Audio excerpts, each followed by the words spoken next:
Hi, I'm Jay Matheson with Midlands Audio Institute and the Jam Room Recording Studio, and I'm here at Front End Audio today to talk about the MacBook Pro, and this is the 13-inch model, and it has a 2.53 gig processor, a 250 gig hard drive, and 4 gigabytes RAM. So we want to talk today, I guess, about using this with Pro Tools.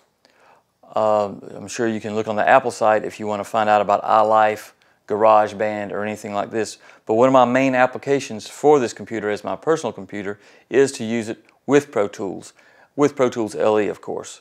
And of course, if we look on the end here, the first thing you'll notice is we have a FireWire 800 and a couple of USB ports. Another thing I found very handy with this is an SD card reader. I have a little Zoom recorder, and also my cameras and things like that. I can pop the cards right in here and extract audio files, pictures, whatever. So this is one thing that I really like about this latest variant of the MacBook Pro, is the fact that you're having the the SD card in there. Of course, we have an output here for an external monitor. So if you want to use a dual monitor setup, you can use this monitor and a separate monitor. There's a couple of connectors here for that. And there's your FireWire 800 and your two USBs. One thing you'll notice about this computer is it lacks a FireWire 400 output. So if you want to run a FireWire based Pro Tools LE system, you'll need to get a FireWire 800 to 400 adapter to make this work. And also, if you're going to be using this computer with Pro Tools LE, it's preferable to get a small separate hard drive to hold your audio files. So one thing I will say about this computer, it will run Pro Tools LE all day long with no problem at all. This computer's got plenty of RAM, plenty of processing power, and of course, you know, when you use a Mac, you don't have to worry about viruses and all sorts of things that occasionally plague PC users. And of course, this particular version shipped with Leopard. Leopard runs great with Pro Tools LE. Of course, now they're starting to ship with Snow Leopard.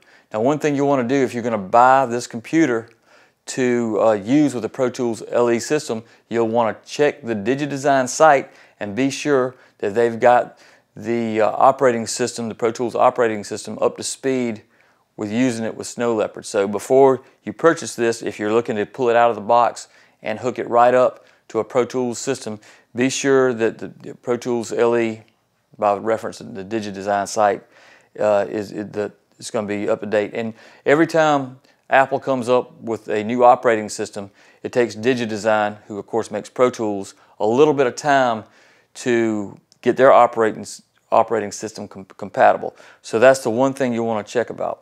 But let me definitely recommend this computer for any of those you guys that want to use a laptop for audio production. You can't get anything better than this unless you want to, of course, get the 15 or 17-inch screens. Of course, the processing power, I guess, is probably about the same, and you can check that when you're looking on the site. But I will definitely say that this computer will run all the tracks you want to open up, especially at 44.1 or 48 sample rate. It'll open a ton of plugins, a ton of virtual instruments. I've opened up sessions on here with drum machines, keyboards, organs, guitars, drum tracks, no problem. Of course, you can take a MIDI controller, a keyboard, plug it into this, no problem.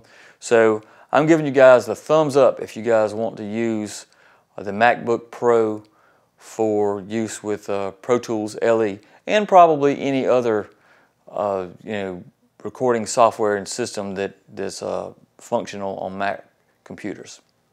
So if you think you might want to look further into picking up a MacBook Pro or purchase a MacBook Pro, just check out the website www.frontendaudio.com, and they'll be glad to help you.